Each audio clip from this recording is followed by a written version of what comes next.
These days, vinyl reissues are easier to find than ever.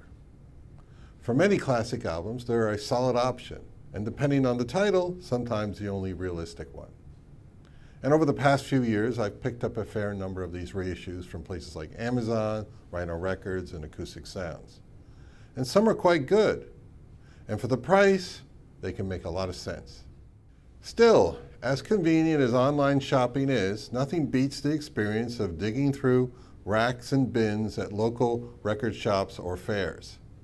There's something about the hunt, the hope that you'll stumble across a clean copy of that one album you've been looking for. And that keeps me going back. For me, the most satisfying finds are the clean original pressings, or country of origin imports. These records, to me, are like historical artifacts. And more often than not, they sound more alive and less processed than many of the newer reissues.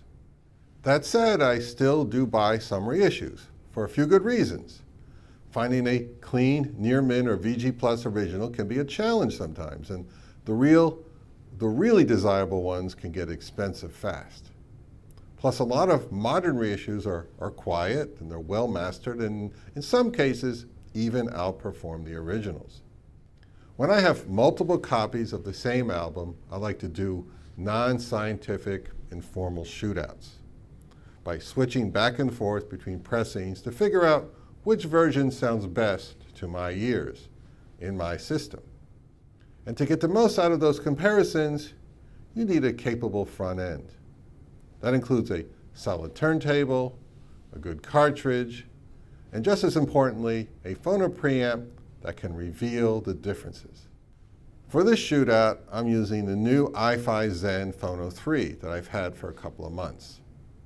The Zen Phono 3 has the unmistakable iFi industrial design and retails for a wallet-friendly $250. And to me, at an initial glance, it kind of resembles a wallet. It has a smooth, curved aluminum case that feels more substantial than you'd expect at this price. On the front panel, you'll find power, load, and subsonic filter buttons, and 4 small white status indicator LED lights. Around back, it's straightforward. RCA input and output jacks, a grounding terminal screw, and a 4-position gain switch. Gain 1 is for standard moving magnet cartridges, and the other positions cover high, low, and very low output moving coil cartridges. And the power comes from an external 5-volt wall wart. There is also a 4.4 millimeter balanced output jack, which can help if you have a hum issue with your turntable. One feature that iFi touts on this model is the intelligent subsonic filter. Now, I've preferred Phono preamps with subsonic or rumble filters ever since the first time I saw a woofer pulsing wildly while playing a slightly warped album. Traditionally, these filters cut off frequencies below 20 Hz, and vinyl records should not have much or any information you can hear below 20 Hz, hence the word subsonic. So anything coming through to the amplifier and speakers is undesirable noise. However, there are some enthusiasts who don't like subsonic filters because they believe they can remove subtle sonic information below 20 Hz, potentially affecting the overall sound quality of the record. Now, iFi believes they have just the remedy for those individuals by incorporating an intelligent filter that can distinguish low-frequency music from noise. For this evaluation, I'm using my desk system. It includes a Riga Planer 3 with several TNG spinner upgrades, an Origin Live Silver Mark V tone arm, and an Audio-Technica moving magnet cartridge. I've also been trying out the Origin Live Strata platter mat, which has made a noticeable difference in this system. Amplification is handled by a modern quad 33 preamp and 303 amplifier combo, feeding a pair of bookshelf CSS speakers, and the cabling is a mix of Vanden Hall and Synergistic Research.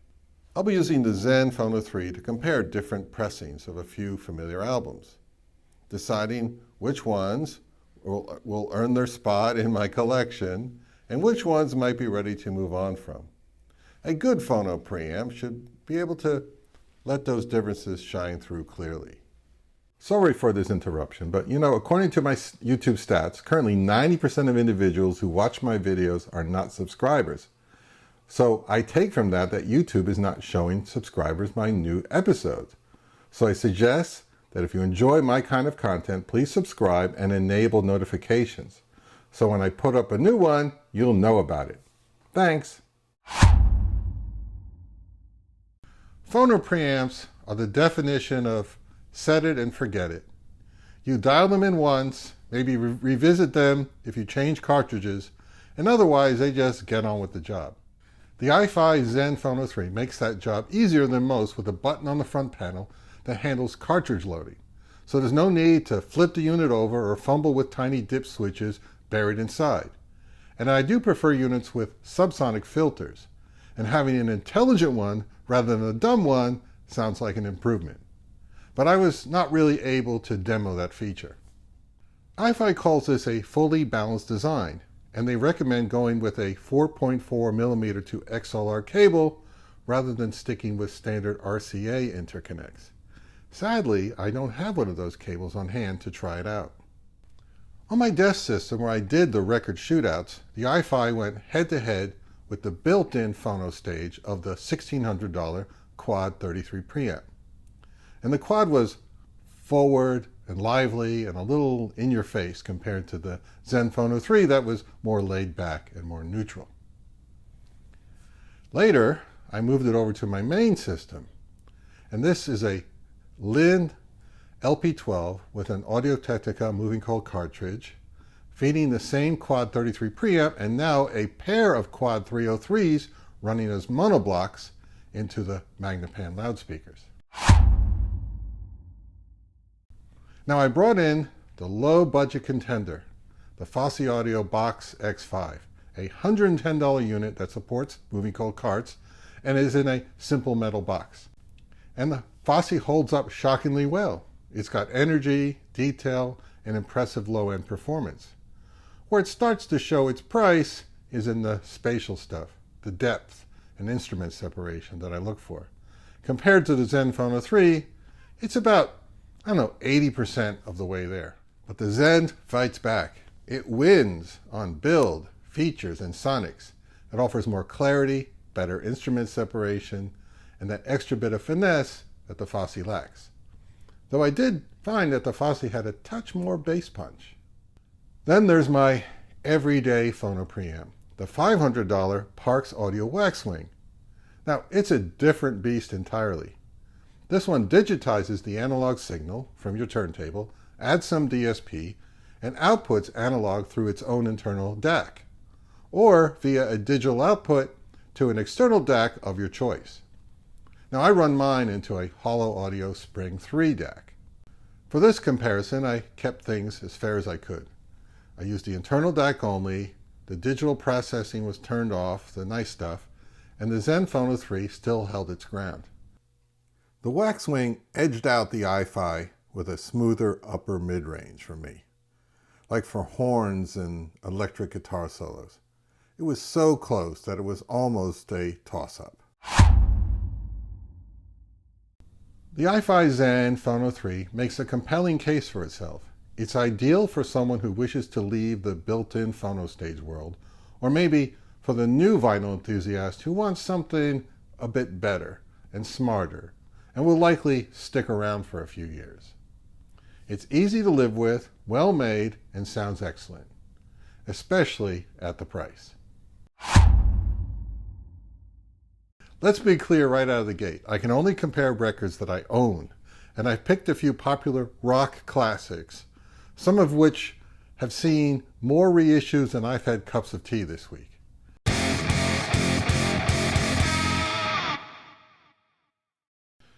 Pink Floyd, Wish You Were Here, 1975. I have a couple of these. One thing about these covers is they don't age very well. They get very prone to ring wear, and they just discolor. They lose their whiteness, I think. They kind of yellow over time. Now, somebody who owned this one before saved the hype sticker and then scotch taped it to the cardboard cover. How do you tell a UK from a US? The US, the guy on fire has more flames. They use a different photograph. Now, these two are good. One is, which one is this one? This one has a brighter, more high frequency emphasis. This Terre Haute copy is a bit brighter in the treble. This one's a bit more toned down, but the bass is a little better on this one. This is the 2016 reissue. I believe Bernie Grundman cut this one, and I saved the black. The original albums did come in this black cover, black opaque plastic. And if you look at the cover, this is more like the UK cover. The guy on fire is a slightly different posture in comparison. See how nice and white it is in comparison? I would say that the 2016 reissue strikes the best balance between these two copies. So and it's easy to find, they're still in print. So if you don't own this one yet or you're curious, check out the 2016 reissue. It's actually very good.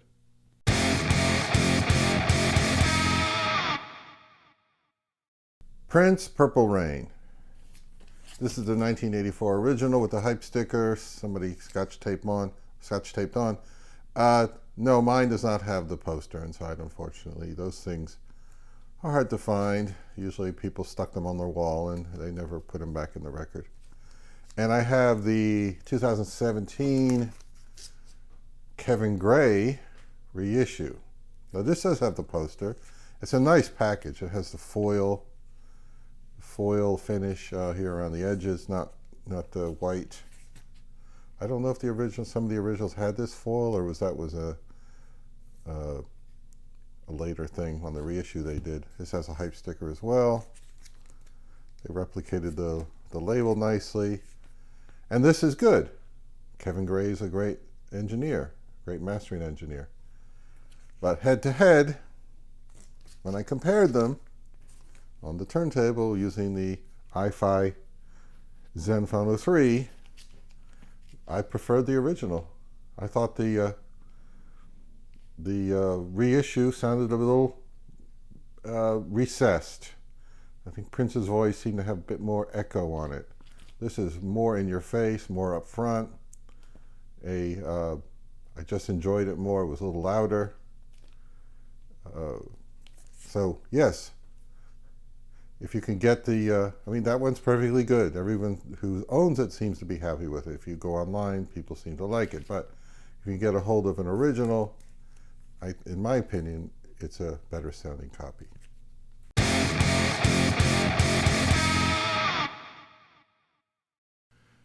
We have the XTC album, Skylarking. Very popular album. This is a 1986 original US copy and a 2018 reissue. Now, when I bought this, I had some difficulty finding I got impatient. I couldn't find the original, so I bought this. Now, the sound of this album kind of replicates the cover. It's kind of flat and unexciting. If this is all you have and this is all you've heard, you might be happy with it. But I highly recommend that you find an original 1986 copy of this. Pops. This is much more dynamic. It plays louder. It's on the Geffen label. So definitely seek out an original. The reissue is lackluster in comparison.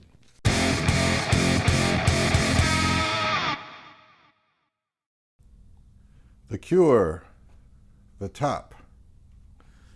This is the 1984 US press on the Sire label. And I paid good money for this. These go for like $30 nowadays, maybe more, 30, $40 for original 1984. This is the 2016 reissue. It says remaster. They have the more custom label. I think I was kind of disappointed in the original when I bought it, when I compared it. It's kind of thin sounding. It's lacking some low end, the original. And I think some of these sire pressings are a little, I don't know. Some of them are good. Some of them are a bit iffy. This one's a bit iffy. It's fine. It's good. But the reissue is better. It's more dynamic, has more bass, has more low end. I would definitely, if you got this, stick with it. If you like to own the original, go for it. But in terms of sound quality, I prefer the reissue over the original.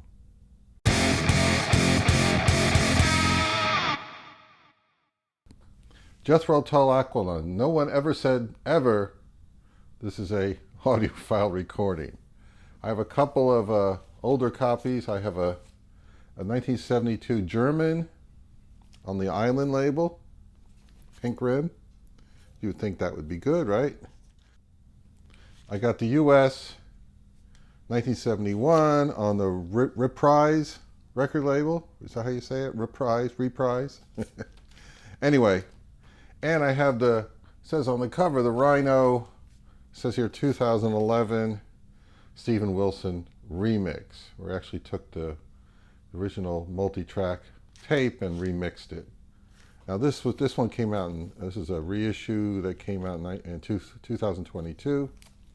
Has the original green chrysalis label. There's no comparison.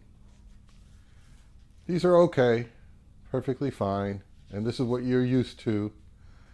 If you're older like me and bought these when they came out, you're used to the kind of flat, thin sound of these. Very mid-rangey, muddy sound. Steven Wilson really cleaned it up. So this is the one to get if you want the best sounding one. But yeah, this is the one to get. Buy this one. There's no comparison. This is a much better sounding Aqualung than the originals.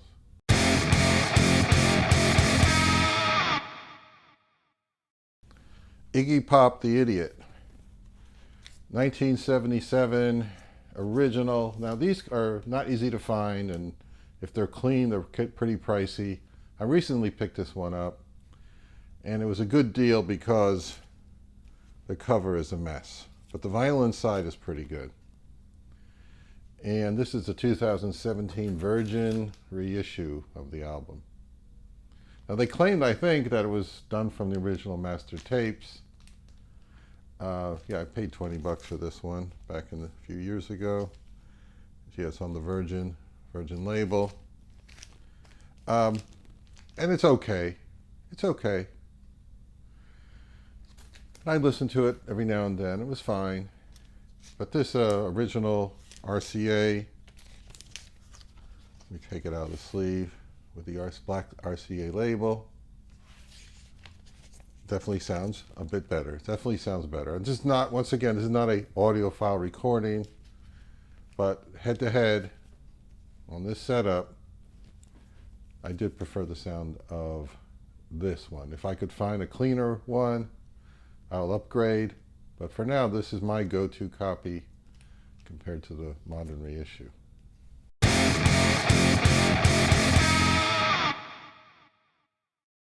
Neil Young's Harvest, very popular album from 1972, and this is an original US press.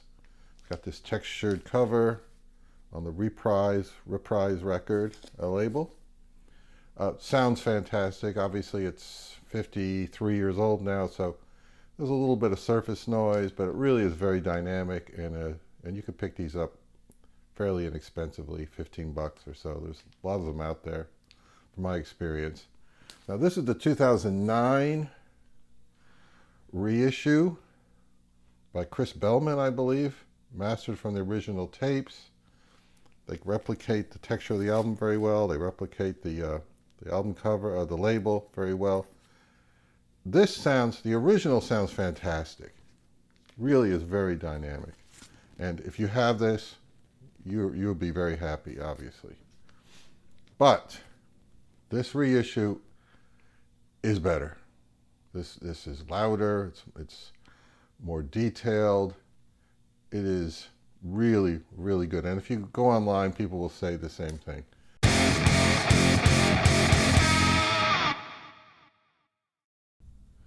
All right, here we go. Led Zeppelin.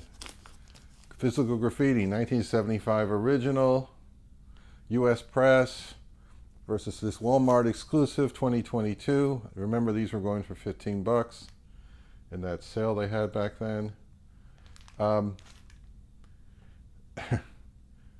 In comparison, this is lousy. This is flat and boring.